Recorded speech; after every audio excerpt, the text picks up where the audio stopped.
Busy professional is an expression that we use here frequently, but there's two types of them. There's the type that, they've been at their job for a while and they might be bored and are ready to do something else and want to kind of take control of the reins of their life and their opportunities. Then there's the other type that are very happy with what they're doing. They just have money to deploy and they want to diversify their portfolio, but they don't want to do all the heavy lifting, or they just want somebody else to do it for them. My wife, Mercedes, said, "Hey, I got you a coaching client." And I was like, well, what am I going to do? Like, I've never done this before. He said, just tell him to do what you would do. I was like, you think that'll work? It just was not in the plans. So that's what I did. And by golly, that guy still to this day is probably one of my most successful students. And that just kind of opened it up. And I had no idea what a gift it was to share that with somebody and watch them succeed with it. And it took me about 4 years to figure out, if this is where all the money's at, it's really sitting on the other side of the desk. You're busy making your clients rich. You, on the other hand, are grinding. Exactly.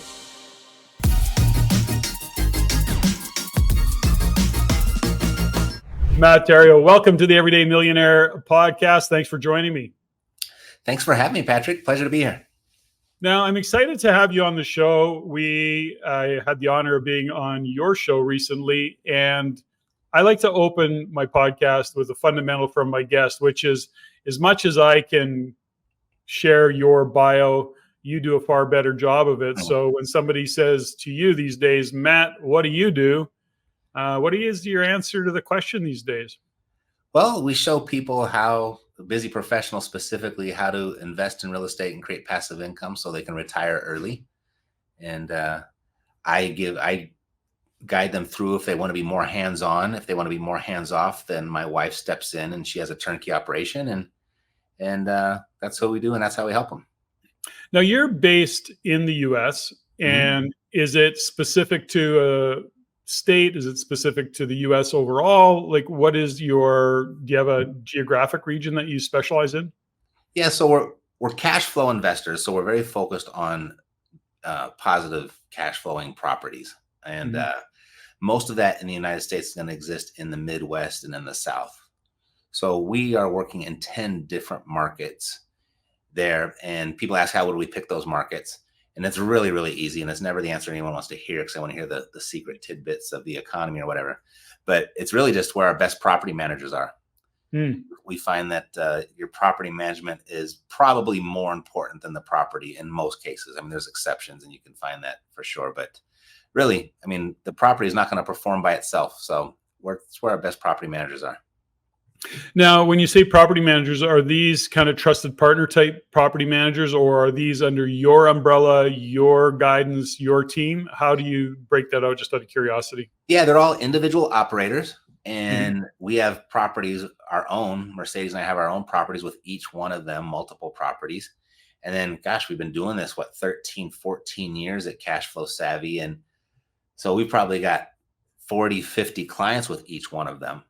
And so we have great relationships, long-term. And what's really nice is when you've got that much focus on their business. That's not the word I'm looking for. When we have that many customers, I guess, with a property manager, you tend to get a little preferential treatment, and all of our clients get to benefit from that. So, gosh, I have a fancy saying, and it's just escaped me right now. But strength in numbers, really, and so that's where we get most of our control over those. Well, I want to dig into that a little bit more, but before I go there, when you kind of were describing it, it sounds like you have a very specific demographic that you do business or want to do business with. And are they generally busy professionals, high income or high net worth already, and they're looking to place capital? It doesn't sound like you're in the space of saying, somebody who's just starting out investing, still trying to figure out how to spell real estate. That doesn't sound like it, but, give me your kind of model. Yeah. So busy professional is an expression that we use here frequently. And, but there's two types of them. There's the type that, they've been at their job for a while. They have a nice salary, and they might be bored and are ready to do something else and want to kind of take control of the reins of their life and their opportunities. And those people will just typically come to me because they want to learn how to do this full time, or at least in a part-time capacity. And augments their passive income. It helps Yeah. build up their portfolio like that. Then there's the other type that are very happy with what they're doing. They just have money to deploy, and they want to diversify their portfolio, but they don't want to do all the heavy lifting, or they don't really want to learn how to do it. They just want somebody else to do it for them. And those are the types that will go to Mercedes. That's who she attracts over there and who she helps. So they're the armchair type investors who are saying, okay, show me a product that I can invest in, whether that's through joint venture or I don't know, some other connection. Are you partnering with them, or are you selling real estate in behind that as well? Or is it really just, okay, here's a great asset. Here's how this will unfold. And here's your opportunity to buy in, whether it be multifamily. I'm assuming mostly multifamily, maybe some commercial. No, really, we focus almost exclusively on single family. Okay. I think in the United States, that's where the future of the value is. And we can get into that, why I think so. But I think that's where it is. And we look at all of our clients as partners. We're always here to help and partner with them. But if they come to buy a property, they are the sole owner. They call the shots. We just do all the work for them and help them accomplish what they want to accomplish. Well, it's interesting. I want to go back to something you talked about, property management, and then we'll come back again here. I'm bounce around a little bit, but I think it matters is that when we talk about property management, there's a fundamental, which I'm now starting to change my own narrative around property management to being asset management.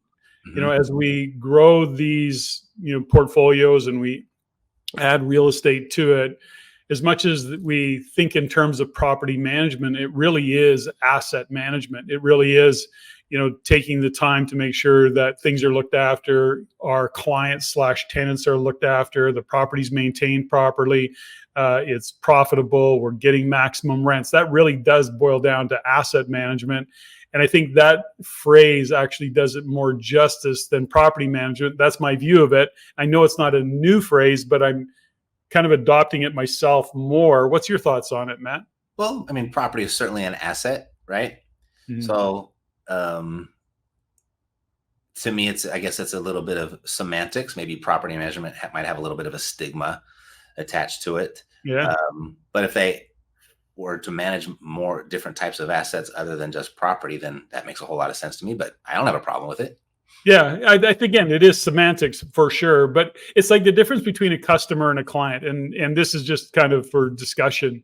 I've always looked at a customer. When you think about a customer, maybe you're thinking of a transactional way of being. So in other words, 7-Eleven will have a customer, a lawyer, a massage therapist, an accountant has a client. And so when we think in terms of client, we think relationally. When we think in terms of customer, it is transactional. Now, that's not to diminish or minimize one over the other, but those semantics actually shifts our own view of who we're dealing with. And so when I talk about property management versus an asset management, it's those little subtle nuances that I think are important. But I just want to get your perspective on it, and that's fine. I don't have an attachment to it. It was just a kind of a fresh thought process that's been showing up. No, I like it from yours and my perspective. Yeah. But then from the client's perspective, if they hear asset manager, what are they actually thinking? They might think, oh, you do more than real estate? So it might be an extra level of explanation of that. Well, Mo, point taken. I mean, that could be very, very valid in all of it. Now, when you look at the journey that you've been on, you're now 13 years-ish or 15, I think you said, into the world of real estate and investing. How did you end up on the journey of real estate even to begin with? Oh, wow. Total accident. And, when I got out of the Marine Corps, I was spent probably the next 15 years of my life in the music business. And I had a small little record label. We had major label distribution. And when this thing called, I don't know if you remember it, Napster, did they have that in Canada? Yeah. Napster for that sure. was pretty global, yeah. It turned the whole music industry completely upside down and rendered me pretty much out of business and bankrupt within 6 months of that happening. Wow. And, and it was we were pretty much out of business before probably the general population even knew what a digital download was. Because our music was underground hip hop. So it was like independent. It wasn't major label stuff. It wasn't a lot of stuff you're hearing on the radio or anything like that. And whether it was underground hip hop or underground rock or underground dance music, it was that independent music consumer that really embraced the digital download the fastest Mm-hmm. first. And so, God, they just put us out of business because they stopped buying CDs and just went and downloaded it. So it impacted us way before it did like the Metallicas of the world or the Michael Jacksons of the world. Yeah. And so we were out of business before even iTunes was a thing because of it. Mm. And so that was the age that I was, 34 years old. And I didn't know how to do anything else in life. I knew nothing. And I went out into the job market and found out really quickly that I wasn't qualified for anything based on job descriptions. And so I went to kind of what I guess you're left with are all of the sales opportunities. So I Yeah. looked at insurance. I looked at, yeah, gosh, what else did I do? Cars. I went and did that. And then I ran through a number of different multi-level marketing programs and just, it was a nice education, but it was a tough way to make a living and Mm-hmm. ended up just bagging groceries at 34 years old. Mm-hmm. And fortunately, the supermarket was on strike at the time. So they were paying very well above what you would start at. They were paying $21 an hour. Yeah. And to me, I was like, well, that ain't so bad, because my only reference point to hourly wage was when I was 17 years old and I was washing golf carts at 4 a.m. in the morning. And I was doing that for $3 and I think 35 cents is what minimum wage was way back then. And so I was like, $21, hey, that's pretty good. Big dough. Yeah. Yeah, until I got my first paycheck and I was like, oh, who's this guy FICA? I don't know. Do you guys have a FICA up there in Canada? Oh, different version of it, but we know where it all goes. They like to reach in and take a piece of it. And so I was there for about 6 months and really having like the biggest pity party in the world and blaming everybody and everything for my situation. And this was unfair. I felt like I was halfway through life and why am I starting over again? So I was pretty bitter about the whole thing. And I really missed my money. I made my millions before I turned the age of 30 without even trying. Like I wasn't focused on goals or habits or success secrets or anything like that. I just got up and did what I did and people paid me for it. I had no idea how blessed I was at the time. But here I was not blessed and I guess blessed to be still alive and breathing and had a job. But the grocery store manager of all people, we were the same age, but turned out to be like the one person that had this giant pivotal moment for me that turned me towards real estate. He and I, since we were the same age, we had a lot in common. We got along, but he's managing the store. I'm bagging groceries. And he said, Matt, let me show you what I've done. I'm 34 years old. I've been pushing carts here since I was 16. I only got 2 years away and I'll be here 20 years. And at 20 years, I'll be able to take 70% of my full salary for the rest of my life. That was like, he could say till 30, he'd get it all. But if he left at 20, he got 70% of it. He goes, but this is what I've done along the way. I've been able to purchase a few apartment buildings. And the passive income from my apartment buildings will exceed actually that 70%. And then he said these words to me. He said, Matt, if you really want your money back, it's just got to be real estate. It's the final frontier where the average person has a legitimate shot at creating real wealth. Mm-hmm. And there were so many words in there that just resonated with me. And it hit me at such the right time because when he said the final frontier, I was like kind of believing him because I had tried and looked at so many different things and keep hitting a dead end. And then he said, where the final frontier, where the average person. And at that point in my life, I was feeling far below average. Like, who am I to aspire to be above average at this point in my life? Sure. And then he said, where you can make legitimate wealth, like real money. I was like, okay. And I knew I had to learn how to do something else in life. So I was like, well, that sounds like it. If that's the final frontier, then I don't know more guessing for me. Let's just go for it.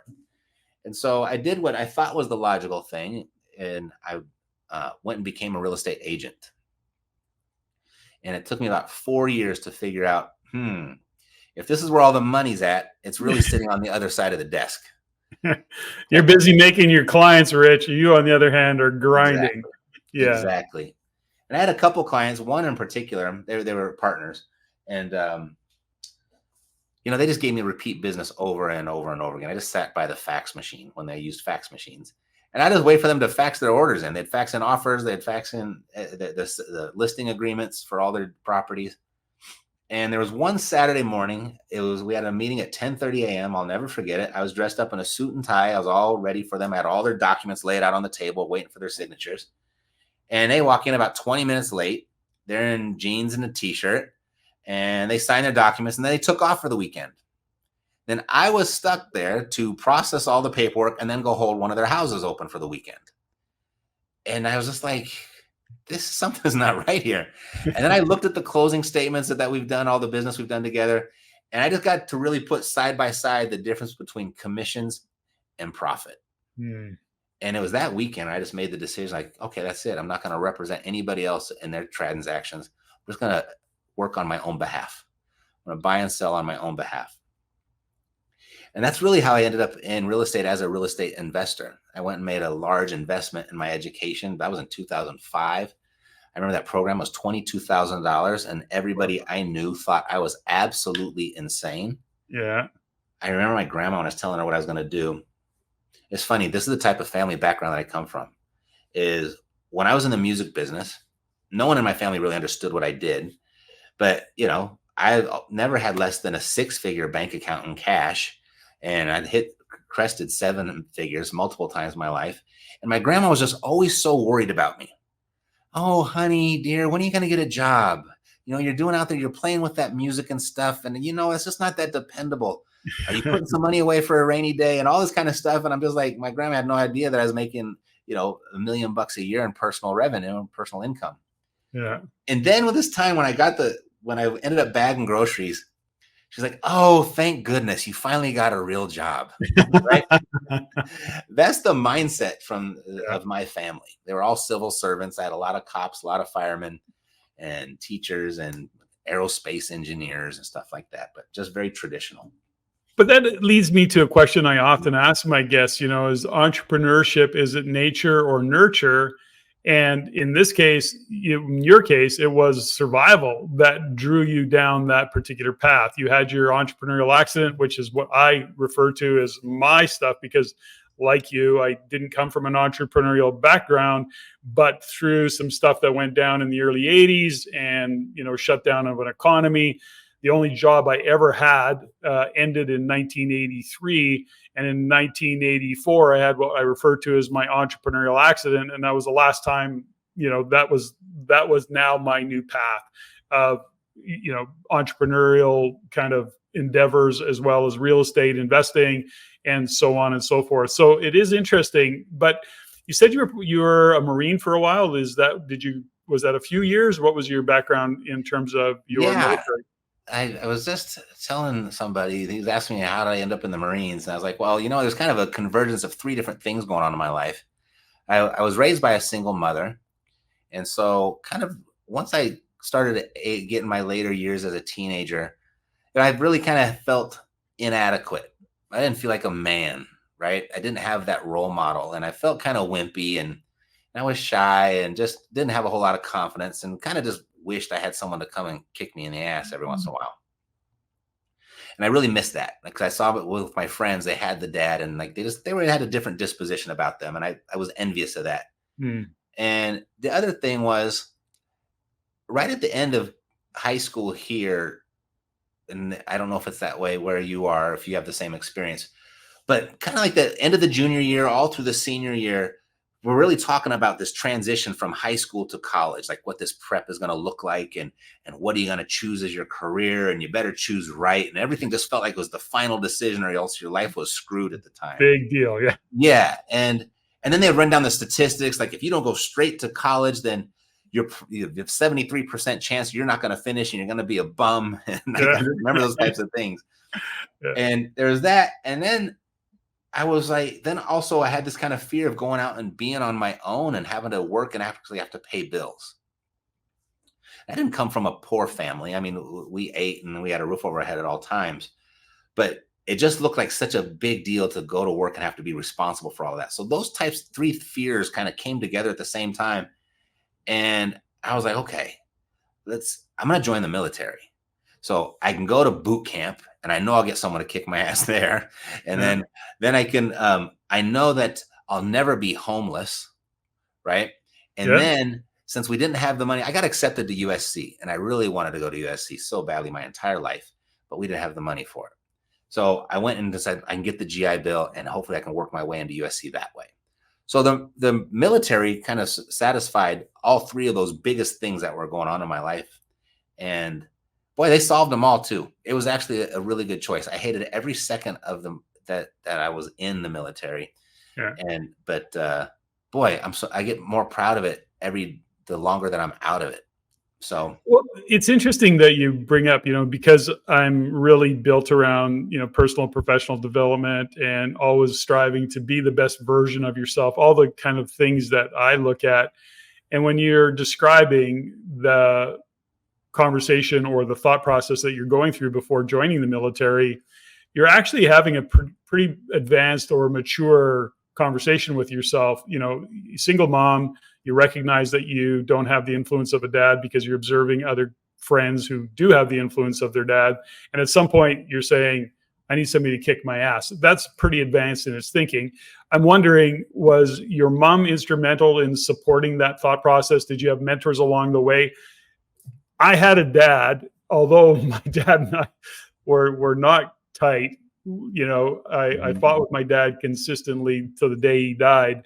But my question for you is that, so in my own world, there's parts of me that go, I really didn't have a dad. I certainly didn't have the dad that I observed other kids having. So that's an interesting kind of view of the world. But from you, were you getting guidance outside of, let's say, your mom, or was your mom pretty strong in that way? Yeah, I think that was all came from inside. It was all internalized. Yeah. My mom was super supportive. Yeah. Everyone loves their mom, right? She could do no wrong in my eyes. Yeah. But she was a mom. She was a female, right? Yeah. There's only so much she could do from a certain capacity. Always supportive, and always had me believing in myself, and you could do whatever you set your mind to, and all that type of stuff. So I had all that love and support from my mom. But there's just certain things that a mom can't do for a son. Yeah.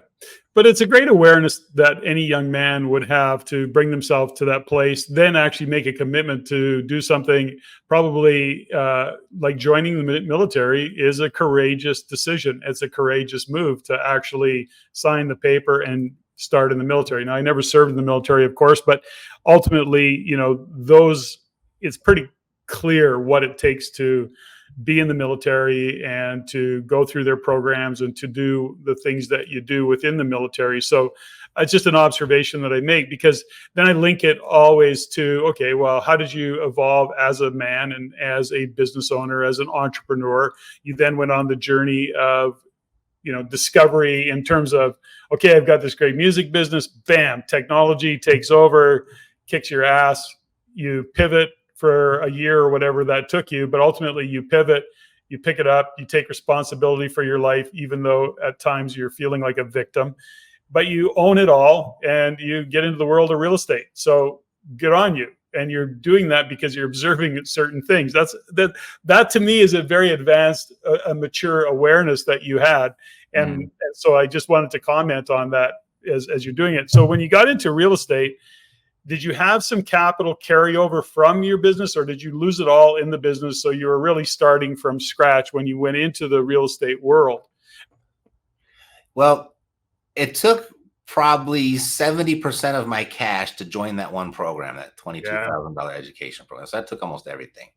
And I was fortunate enough that but just by doing what they told me to do, I closed my first deal, flipped it, and put $27,000 in my pocket inside of the first 60 days. Nice.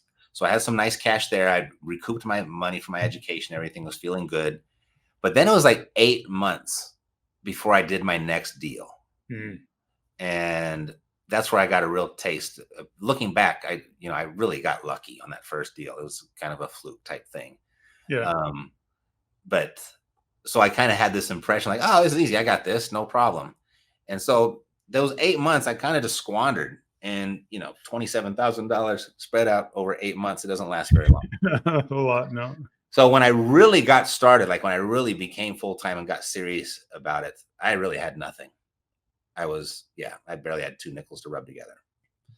Now, so, you went into the single family world, and when you're talking about single family, are you talking about 5 doors or less, or like less than 5 doors? Are you talking about single family as in, a bungalow that you then suited or not? What was kind of the model that you started with? Yeah, just single family homes. Just Mhm. one family under one roof. Yeah. And we have a few duplexes and stuff in our portfolio, but those are all accidents as well. But it just was simple to me. It was easy for me to understand. Mhm. And we bit off a little bit more than we can chew a couple times in some multifamily stuff, and we got out of there with minimal wounds. But Mhm. it's really not the same thing. It's not 40 units under one roof is not the same as 40 houses. Right. It is two different things. And to me, I was like, oh, well, gosh, I had 50 houses at the time. What is this? The 40-unit building? Hey, I get to double my portfolio just like that. How difficult could it be? And, in hindsight, I tried to do it from afar. I tried to abdicate everything instead of delegate. Mhm. And, I got my butt handed to me. But with the Yeah. houses, it was just like, if the one house was disrupted or something, was off there, it was just one house, right? Yeah. I had 49 other houses I didn't have to worry about. But with the building, if something went off with that building, that's 40 units I'm dealing with. And that was Yeah. kind of like the big difference that I detected. And I've just kind of stuck with single family houses. And right now, what I feel like today, I had no idea it was going to be the right move, but I feel like it's the best move I could have ever made as it stands today and how the economy sits. What's interesting too is that in Canada, there's not a hope in hell that you're rarely going to find a single family, as in something without an additional dwelling unit of some sort, that will Mhm. ever cash flow. And I mean, even that is a stretch, depending on what part of the country you live in. I think our average single family home is in that 700,000 range, $680,000 range. So there's just no way that you're ever going to cash flow with one property. Now, never say never. There's always things that show up and opportunities that show up. And I get it. So I have some single family myself that literally are single family. They're bungalows, but I bought them, 20 years ago. So they're all but paid for, number one. Number two, when I bought them back then, the math actually worked, and the math no longer works, of course. And that's the benefits of owning real estate to begin with. So when you look at the programs that you developed, when did you decide that, or what was the kind of catalyst, if you will, for why you and your wife started saying, okay, well, let's turn this into an education program. Let's turn Mhm. this into a program where we're supporting this particular demographic. What was the thought process? Was it just a way to scale your business and to make money doing that? What was kind of the philosophy behind that, Matt? Yeah, all of that. Yeah, there you go.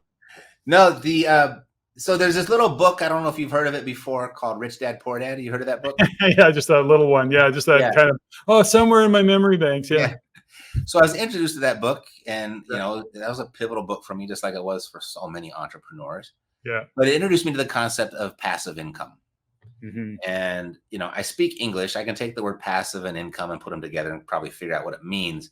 Yeah. But I'd never been taught that as a thing to pursue, as to be intentional about creating it.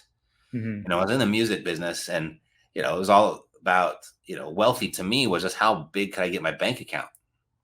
And then when I read that book, it was more like, well, how much money can I get coming in every month without me having to work for it?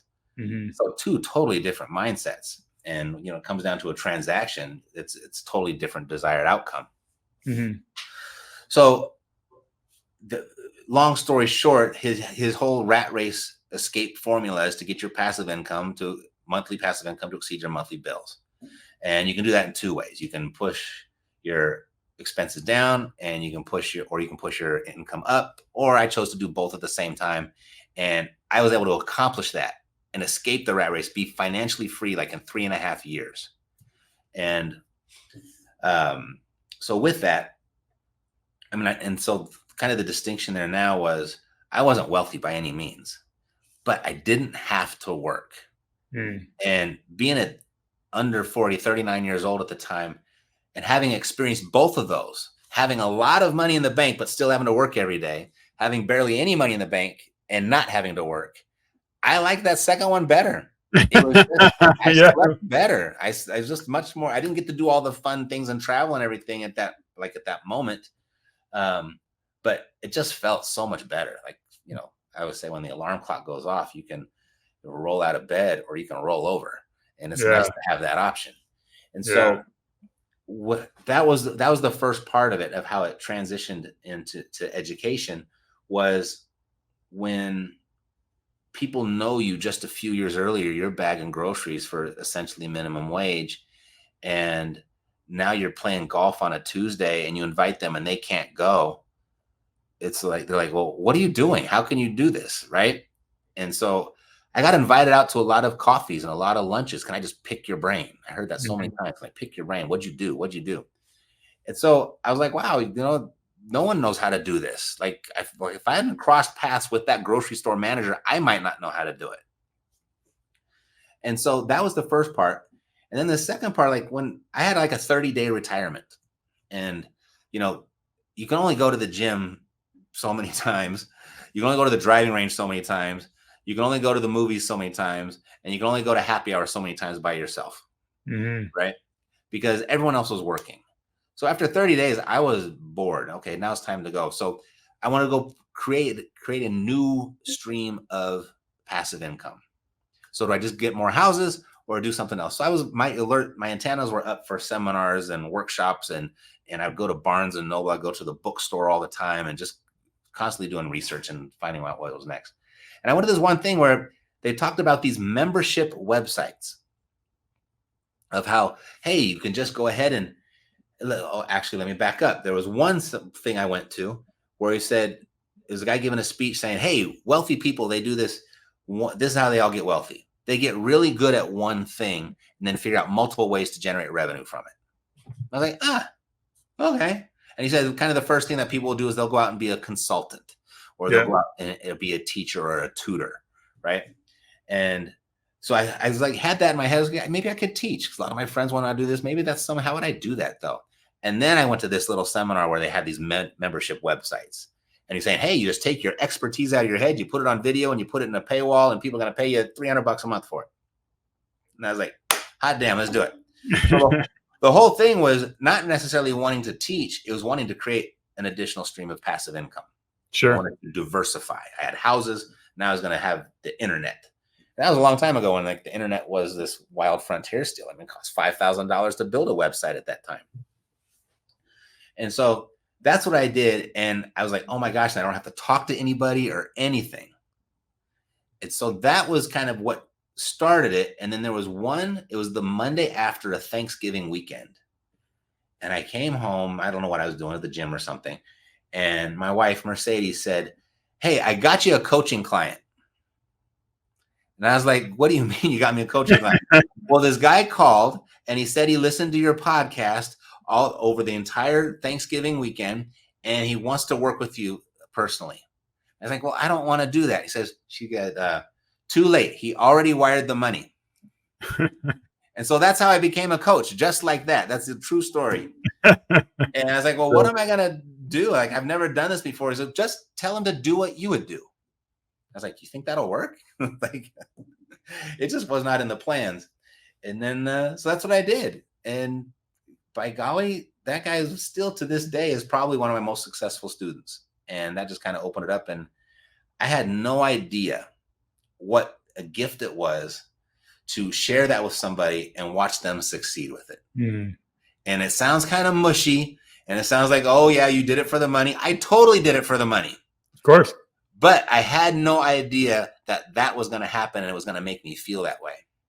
And then I started teaching more, and now it's a very fulfilling way of earning a living. Is it there? And I think what you just said really is what it's all about, isn't it? There's nothing wrong with being paid to do what you love to do. And when you can start, if part of what drives you is being able to make a difference, a positive difference in other people's lives, and you get paid for it, I mean, gosh, how much better a gig could you get? This is something that, I've had these conversations many times over the years, and I joke about being on the Freedom 95 program, because ultimately I just don't ever see myself not doing some version of what I do in terms of my coaching, and whether that be in business or real estate or personal professional development. It's what I love to do. Mm-hmm. And I love to get paid for it. But if I didn't love to see the results that my clients get and the difference that can be made in their life, then I wouldn't do it, because ultimately there's other ways to make money. And, we want to make money doing what we love to do. And if making a difference matters, then you're doing that. And I love that. I love that whole concept. So when you look at, again, as you're describing all this, Matt, it's really kind of fascinating. And I want to say, interesting about the book, Rich Dad, Poor Dad, 8 years of doing this podcast, and, really hundreds of guests over the years, as well as what I do just within the real estate investment network. I would say 90% of my guests have read and bring up the book Rich Dad, Poor Dad as a pivotal kind of book that they read that opened up their eyes to the possibilities and a different way of viewing the world. And Robert Kiyosaki, at this point in his life, can get a little off color and a little out there, but ultimately his message has been pretty much the same throughout. And I really... I honor what Robert has been in the world. I mean, there's a guy who's made a difference to millions of people, and I really admire him for what he's done along the way.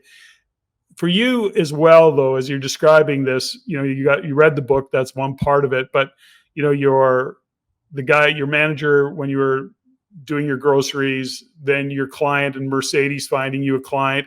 These all seem like little forks in the road. Do you see it that way? Yeah, because I remember underneath the comments in my YouTube channel. This was probably, I don't know, I was probably 3 or 4 years into training and had the podcast and had the YouTube channel. I had an education program, had some coaching clients, and there was some snarky comment down below like, "Oh, just another shyster guru," or something like that. And I was like, "Guru? Did he just call me a guru? Is that what I am?" Right? It was like, it's just all so accidental. Yeah. It was just all accidental. And so I would call it that. Yeah, we'll call it. But it's interesting is that when we look at those fork in the road moments, in hindsight, of course, we look at it and you go, okay, you could have picked a different path. You could have made a different decision. How you read Robert Kiyosaki. I mean, think about the millions of people who wrote or read that book and didn't choose to go that path. They went back to work the next day with this book in the back of their mind, thinking about it, what they coulda, shoulda, woulda. I should, they live in that world and do nothing with it. And then there's individuals like you, and I have a very similar story and experience after reading a couple of those books, including Rich Dad, Poor Dad, where, oh, holy cow, this totally made sense. And it gave me a path to follow and a direction to go. So it was a fork in the road moment for me as well. Again, though, when you think about the relationship you and your wife, Mercedes, have, let me ask you this, is that, I mean, you guys are partners in business. How instrumental is it to have the relationship with your wife and how you guys push each other? Is that the case? How important has it been having a significant other as part of your business and part of your journey? There's 3 different ways I could approach this. First, we always get asked to be on a panel at some little place on how do you work with your spouse? So apparently that's an issue out there. That we're completely unaware of. Right? But we get asked that frequently. But she's also my third wife. And the first 2, we were not on the same page professionally. We were not on the same page financially. And looking back, that was a huge source of contention. And a lot of times it wasn't direct, like we weren't arguing over money, but we might have been arguing indirectly on how we're paying bills and how we don't have enough, or so when I met Mercedes, we actually met at a real estate seminar, and so we kind of had this common professional interest in common, and it's made all the difference in the world. It's just like there's no conversations. If I go to a seminar and choose to buy some widget, right, some silver bullet or something, I don't have to come home and explain and justify. Right. She gets it. She's okay. So how does this work? How are we going to do this? Right. So that's a very different experience than I had the first two times. So there's that. So it has been extremely like, there's not even a push. It's just support. You go do what you want to do. I got you. Let me know if you need any help. Yeah. And so that's a great, great relationship. And I don't know if I would have recognized how great it is if I didn't have those first two in the beginning, because they were totally the opposite. Well, I think your first two wives are what I would refer to as practice wives, Yeah, and totally. that's what made you a really great husband for Mercedes, and really got you into how to be in a relationship in a powerful way. It's interesting that I have, so Stephanie and I have been together 33 years, married for coming up 30 years, and she, like me, is very entrepreneurial. She has different businesses, and as much as we cross paths and we're together in business, we're apart in business. So, but we're crisscrossing back and forth within each other's businesses. I have skill sets that she doesn't have, and vice versa. But to your point around, having somebody that gets behind you, or you're shooting, you're bouncing ideas off, she's not a dream killer. She's like, oh, tell me more. Well, that sounds cool. Let's do this. And then if I don't do it, she's the same person that's coming in going, what the hell? I thought you said you were going to do that. What's going on? Why are you chickening out? Like it's that kind of, push in terms of it. And like you, we often get asked, how the hell do you guys work together? And to us, it's just what we do. I don't know that we have a formula around it. If you heard us discuss things, you'd think we were fighting. Our friends know that that's just not how we're not, but we can get pretty in your face, each other's face around stuff, but we're not taking stuff personally. We're not hurting each other's feelings, and Right. we're not delivering things in a personal way. We're a heated debate at best, but I think to others it sometimes may sound like we're bickering, which we're not. It's not that at all. It's just how we communicate, because we cut to the chase really fast. Is that how you and Mercedes sometimes operate? If somebody was watching you, you'd go, whoa, that's intense? Or how do you guys operate? Yeah, we're pretty straightforward. Yeah. Sometimes she will say, I don't like it when you talk to me that way in front of other employees. That's good. Oh And yeah, I'm well like, that's good. Keep you honest. but I would say, like, I would have said it the exact same way if you weren't my wife. Right. So how do I talk to you then, right? Mhm. So but then when we go home, like, it's the work stays at work, and actually we talk Yeah. about work all day long. But That's we each actually have our own company, because yeah. mine is Epic Real Estate and hers is Cash Flow Savvy, Mhm. but there's overlap and we share a lot of customers. They Yeah. go back and forth, right? Because Yeah. our customers have the same goal, they just have different ideas on how they want to go about it and achieve it. Mhm. So although we do work together, there's a lot of time that we don't Aren't. communicate Yeah. at all. Yeah. Exactly. We're exactly the same way.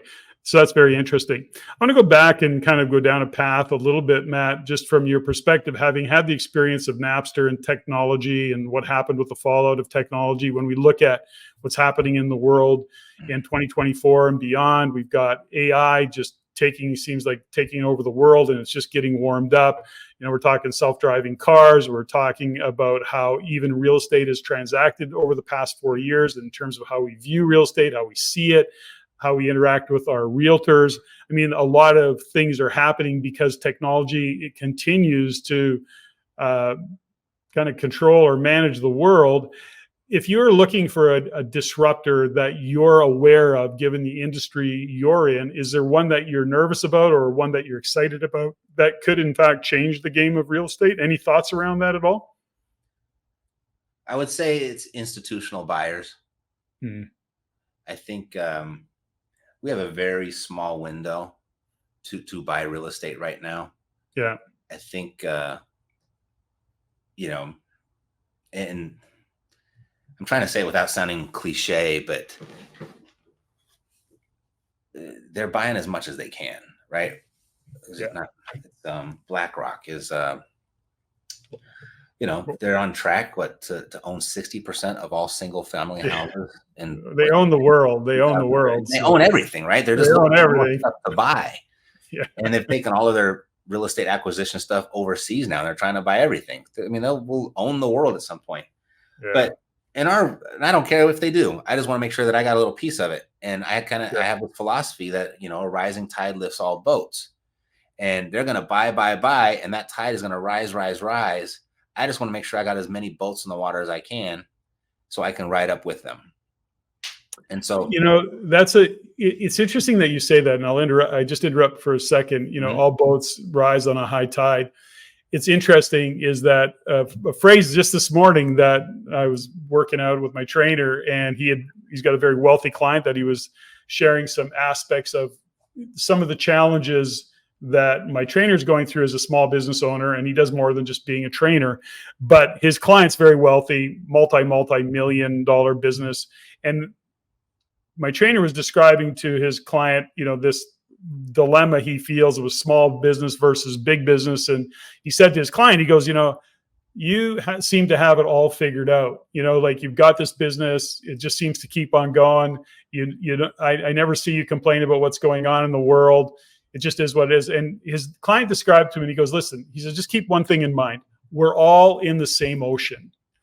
And he said, my boat may be bigger, and I can maybe take some more waves, but when the waves that rock my boat really gets rocked. He goes, it will bury you, no doubt about it. And he goes, but if the waves get big enough, they bury me too. So he says, this depends on where you are in the ocean. That makes a difference. And if you've got a small boat and you're in a safer part of the ocean, you're good.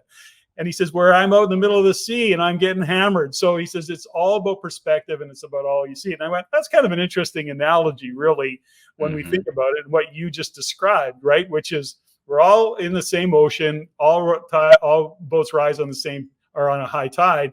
But having said that, where you are in harbor makes a difference, right? As to how you weather any storms that come your way.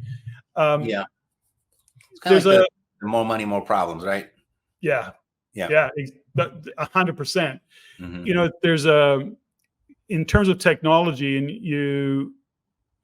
we are involved with we'll call it a bit of it's not really a startup. They're well on their way, where the technology, they can literally take $30,000 properties, put in what they need, and distill it down in real math, real numbers, based on current rents, current prices, to the top 5 properties out of those 30 that work within their system. So it's a filter, very accurate, deadly accurate, all built around the MLS system. But then they can write offers on those 5 properties all at once. And if it was 100 properties, they could write offers on all 100 properties, all within minutes. That's technology. And that is really basic technology. There's even more than it out there. So what that means to, mom and pop investors or small business owners like you or I'm not quite sure yet, other than the BlackRocks move in and they write offers, they'll write offers on 1,000 properties, in a heartbeat, and then have the wherewithal to be able to close on those deals and carry through on the offers. So I see some disruption in that technology. When you look at real estate, and I know the US, not unlike Canada, and Canada's overpriced, blah, blah, blah, all the rest of it, but you've got those same stories happening in the US. When you look at what's happening economically, geopolitically, however you may look at the world, you're obviously very bullish on real estate.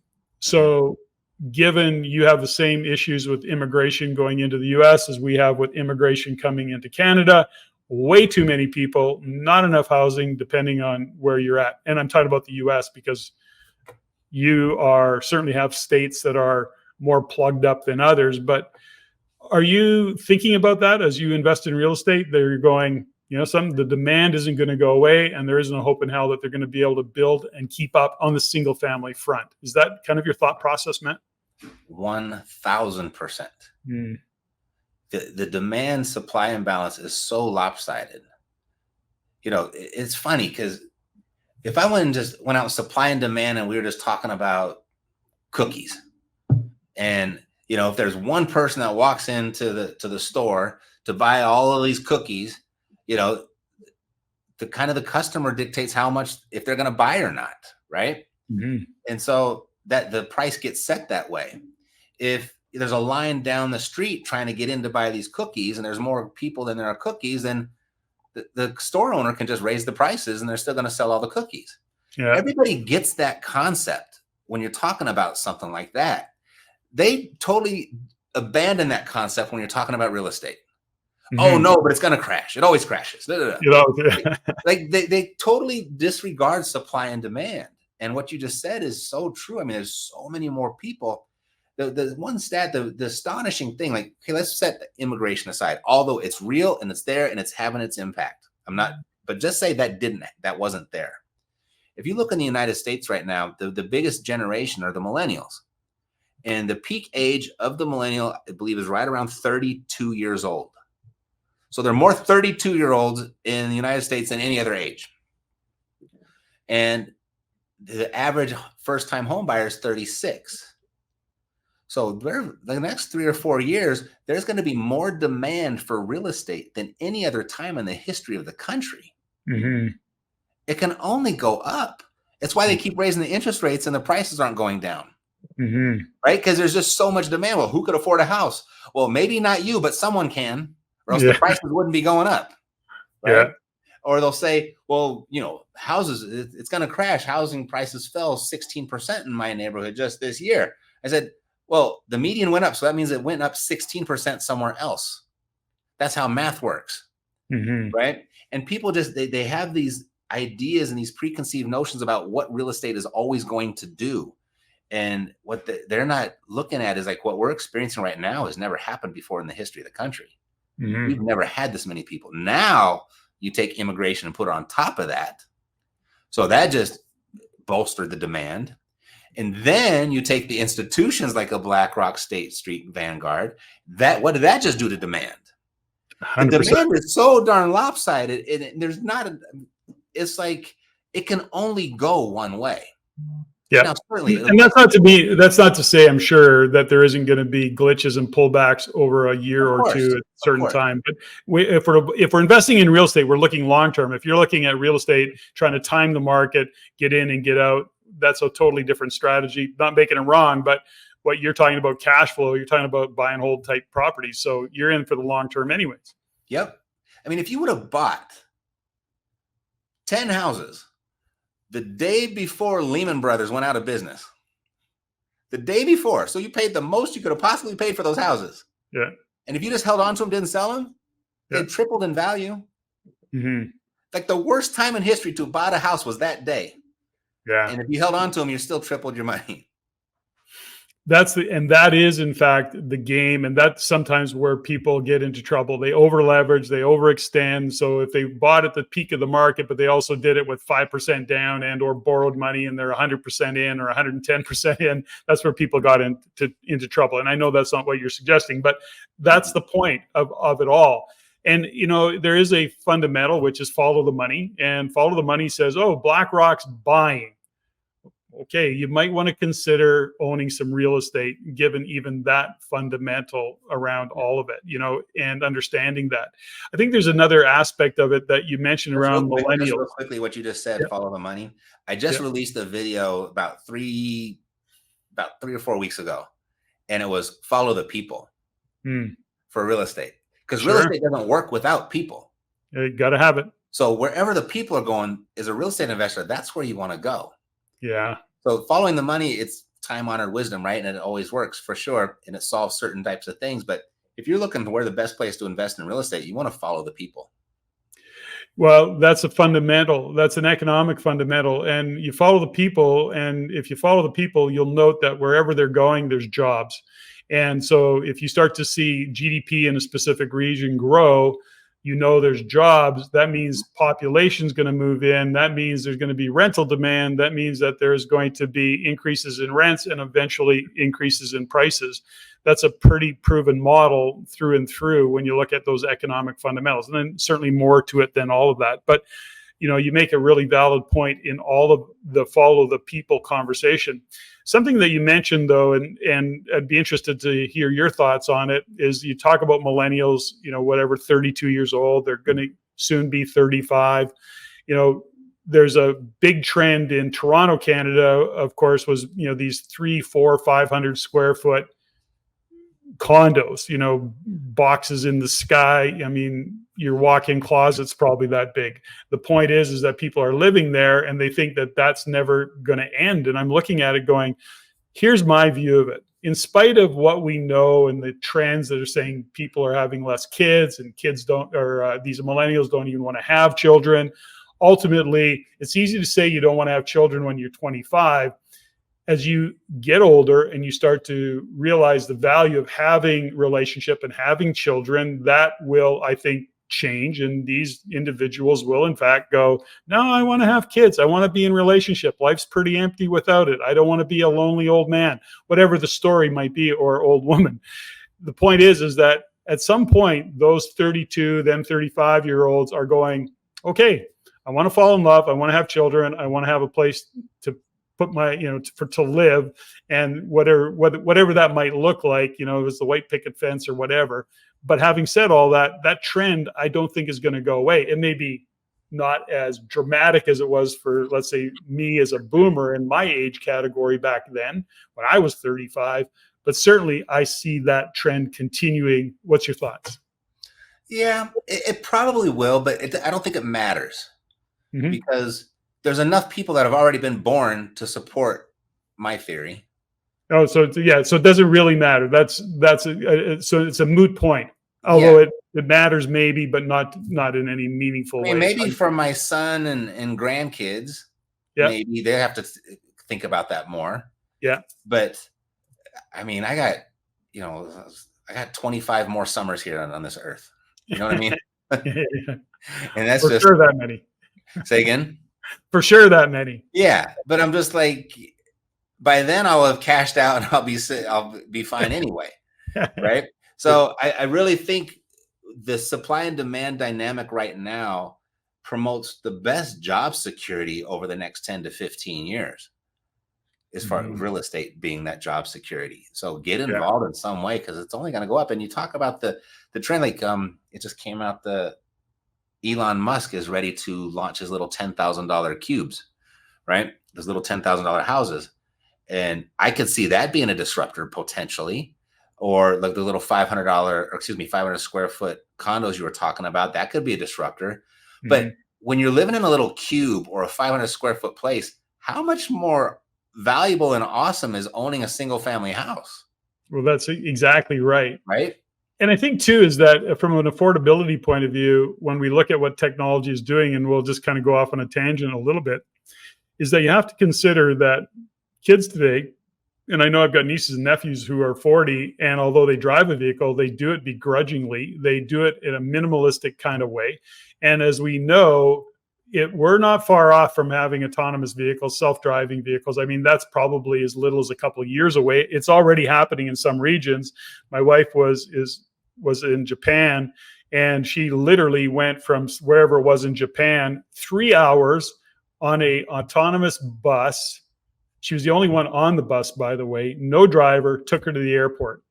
And, it's like, it's already happening. It's just, we're not seeing it necessarily in North America, but it's already out there, which means that the cost of living actually, when you look at discretionary income, you can choose to not own a vehicle. And, when you consider the cost of the vehicle, the cost of insurance, the cost of operation, that puts a few $100s in your bank account every month that you would then put conceivably to housing and or lifestyle. So, the affordability conversation is an interesting one, given how costs are coming down in other aspects of our life. Any thoughts? I see food delivery autonomous vehicles in my neighborhood all the time. Oh, you do? Oh, there you go. Yeah. So it's here. It's where you were. I don't remember. You're in Vegas though, right? I'm in Vegas. Yeah. Yeah. See, that kind of stuff's going to happen really, really fast in Vegas for sure. You're already seeing it. Cyber trucks I'm seeing now. I mean, you can't leave the house without seeing one. They don't have the distribution problem anymore, apparently. Apparently. I was on the list for Cybertruck. I got my note last week or 2 weeks ago saying, put your order in. You're ready to go. So woohoo. I don't want a Cybertruck. I no longer want a Cybertruck, by the way, but that's just me right now. They were so cool the first 3 weeks, right? Yeah, no, it's just like, whatever. Yeah, whatever. Everybody has one. Yeah, everybody has one. I don't want one anymore. So when you look into the future for you, and when you start to consider the business and the business development, are you looking where you at in your life today? Are you looking at scaling your business, expanding it? What's your view given where you are in the world today? Just keep accumulating and building those assets, keep coaching. Are you looking to scale your business? How is it that, what gets you out of bed in the morning? It's interesting because in 2019, I was on the verge of just retiring altogether. I'd accomplished everything I wanted to accomplish. And then an opportunity was put before me. I don't know if you caught the wind up there, but I'm not a part of this industry or even remotely affiliated, but there was 2 major seminar companies that would go out and they would take like the reality stars from TV, and then they'd build a seminar business around them and just use their face to market these seminars. Mm-hmm. And so there's a bunch of them out there. Well, the FTC, our Federal Trade Commission, came in and shut them all down. And that was in October of 2019. And so what I recognized was, oh my gosh, look at all this rock star talent, these rock star salespeople, rock star marketers, rock star presenters. We have a great product, a far superior product than they did. Imagine if we had that type of sales power behind what we do on the fulfillment side. And I just thought it was a match made in heaven. I was like, okay, you know what? I think this is a once in a life opportunity, and I'm just going to push harder for 5 more years. And so we went all in, and the worst time in history to start a live event business. I hear you, brother. The worst time in history. And the outlay to start that type of thing, we hired, 18, 19 people. And I was like, okay, we're just going to go big. The point I'm trying to make is, the pandemic came through and it was just an absolute disaster. And I just lost my butt in the whole thing. And so now I'm not so prepared to retire. I got to put in a few more real years now because of it. But the way we're doing it now is, Mercedes and I now share an assistant. We have one VA in the Philippines who's been with us for like 9 years. And then I have one person on the tech side that helps me like put websites and funnels and emails and all that kind of stuff together. And she lives remotely in Montana. But that's it. And so our gross revenue is way down, but our profitability and is way up, and our stress is way down. Yeah. So I think people overestimate how glamorous and great a big business is going to be. Even if the pandemic didn't come, managing all of those people was the worst part of the whole thing. Yeah. But there's an expression: keep it small and keep it all. And so we're just going to do as much as we possibly can without having to hire someone else. We got to hire someone else, then we've hit our limit. I love that you shared that story. So thanks for sharing that story. I think that there's, is that a lot of small business. So, I own a couple of other businesses, but within the real estate investment network, we were doing anywhere as many as 60 live events a year. 50 was pretty common. 45 was a no-brainer. And they were events that had, probably a minimum of 100 people and often as many as 700-800 people. 500 was a kind of a normal event for us. Mm-hmm. Point is, it takes a lot to manage that. It takes a lot of infrastructure. These are membership based, so it took a lot of infrastructure in terms of technology, a lot of costs associated with it. Travel costs were escalating, venue costs, all the rest of it. The pandemic hits, boom. And, I had to make a decision in the past year and a half, which is, we have people going, well, we want live events again. And when I tested that market, I went, no, you don't. The squeaky wheels do, the squeaky wheels, but you do a live event. I've done them for free. I've done them for small charges. And, the uptake is really kind of mediocre. The people that come out are those that are maybe a little bit more, bigger personalities, more extrovert. But even those individuals are going, nah, I'm not that interested. I'm not so interested that I want to pay for parking, miss supper, stay away from the kids. I'd rather watch it. So it's an interesting dynamic how much changed. And within the event business is I don't think many understand just how much costs have gone up in terms of venue costs. And I don't know what it's like in the US, but in Canada, we've got 2 airlines really that matter. And even though I'm flying, even if I fly domestic, I used to be able to fly day of because it would be a 3-hour flight, let's say, or a 2-hour flight domestically. Now I have to go in the day before because I can't count on that flight to be on time to get me there the day of because of delays. And it really has changed the dynamic of any of this business. And then, of course, there's lots of talking heads like you and I that show up on YouTube that, ultimately water down the value. I mean, we bring huge value. We've been doing it a long time. But there's a lot of 30-year-olds out there that are experts on YouTube and come across as experts. So it's an interesting dynamic in the space of education and, the challenges that we face. So I love the fact that you and Mercedes have done what you've done. You've pivoted, you've done what you need to do to keep your business and your clients happy. And so anyways, thanks for sharing that story because I totally relate. Totally relate. So as we start to wind down this, I want to say, first off, appreciate the conversation and some of the insights that you've shared have been awesome. And as we wind down, I do a couple what I would refer to as rapid fire, which are never quite as rapid fire as I think they might be, but we'll just have a little bit of laugh with it. And are you ready for some rapid fire? All right, let's go. I start out easy all the time, Matt. So are you Apple or Android? Oh, Apple. Apple. Have you always been an Apple guy or you sometimes Android in the past? Yeah, no, I've never been an Android at all. Never. I had a PC. I had a PC before Mac, but once I went Mac, I never went back. You never went back. Of course, that's a common phrase. Good for you. Your room, your desk, or your car? What do you clean first? My room. Your room, you like clean space? Yeah. Your desk. How's your desk? Is it a mess? Yes, it's had worse days, but it's okay right now. It's okay right now. Favorite swear word? Oh, favorite swear word. Gotta be fuck. Yeah. I think that's it's the one that just comes out all the time. Yeah, I share with guests, like I have guests share with me. I ask that question, they go, yeah, no, I don't really swear. I don't swear. I go, what the hell? How can you express anything? You've got to drop that 13-year-old, he tells me to watch my mouth all the time. That's great. I love it. If God exists, what do you want to hear him or her say when you get to the gates? I told you I'd be here. Do you have a favorite tune or favorite band, music? Are you a music file? Favorite. I think New Edition is my favorite. Oh. Yeah. Very good. I just went and saw Boys to Men. They were here in Vegas the other night. Oh, that's cool. And but yeah, New Edition is like, I'll see them every time they come to town. Well, and being in Vegas, you'd probably get some great shows coming through there. We do. Yeah. I like them all. I love music, but that's my favorite.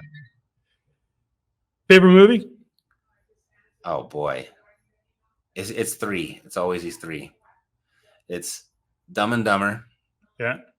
It's Young Guns 1 and 2. Those are both the same movie. Yeah.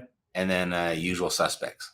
Usual Suspects. Good. I like those. Those are all good. Yeah. Good list. And finally, Matt, what are you grateful for? My family, for sure. Yeah, I got a good one. I got a great son, and I'm blessed with a great wife, and it's the best part. It's the only part of my life I don't have to worry about. Beautiful. Love it. Yeah. Like you, I am so grateful for family. And I'm also grateful for having had the opportunity to have a couple conversations with you and to be able to have you join me on the show and share your insights. So thank you so much for joining me on the show today, Matt. You bet. Thanks, Patrick.